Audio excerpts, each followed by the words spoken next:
ഈ ഇവിടെ ഒരു ക്വസ്റ്റ്യൻ ചോദിക്കും, ഉത്തരം കിട്ടിയതിന് ശേഷമുള്ള ഡ്രിങ്ക്സോ നിങ്ങൾക്ക് എന്ത് വേണേലും ഫ്രീ ആണ്. ഒരു കാറിൽ രണ്ടാൾ പോവാണ്, അതായത് ഒരു ഡ്രൈവറും മറ്റൊരാളും.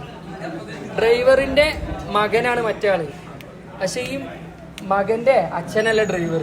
പിന്നെ ഡ്രൈവർ ആരാ? അല്ല, അതാരാണ്? അങ്ങനല്ല, ഡ്രൈവറിന്റെ മകനാണ് ഈ മോൻ, ആൺകുട്ടി. പക്ഷെ ഈ മോന്റെ അച്ഛനല്ല ഡ്രൈവർ. ആൺകുട്ടിയാണ് കുട്ടി, ആൺകുട്ടിയാണ്. ചിന്തിച്ചാൽ വളരെ പെട്ടെന്ന് കിട്ടുന്ന ഉത്തരാണ്. ആർക്കും പറയാം. ഡ്രൈവറിന്റെ മകനാണ് ഈ ആൺകുട്ടി, പക്ഷെ ഈ മകന്റെ അച്ഛനല്ല ഡ്രൈവർ. പിന്നെ ആരായിരിക്കും? ആ കൺഫ്യൂഷൻ ആയില്ലേ? സിമ്പിൾ ചോദ്യം, കൺഫ്യൂഷൻ മകനാണ് ആൺകുട്ടി. ആ, ഡ്രൈവർ. 1 2 3 അമ്മ കറക്റ്റ് ആൻസർ ആണ്. അപ്പൊ ഈ ടേബിൾ വിൻ ചെയ്തു. എന്താ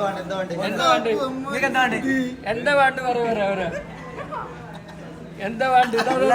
ഒരു കൈ പിടിച്ചൊക്കെ ഓക്കെ ഓക്കെ. നിങ്ങളെ കൂട്ടത്തെ പഠിപ്പിക്കണോ? Okay okay. റമേശ എന്താ വേണ്ട?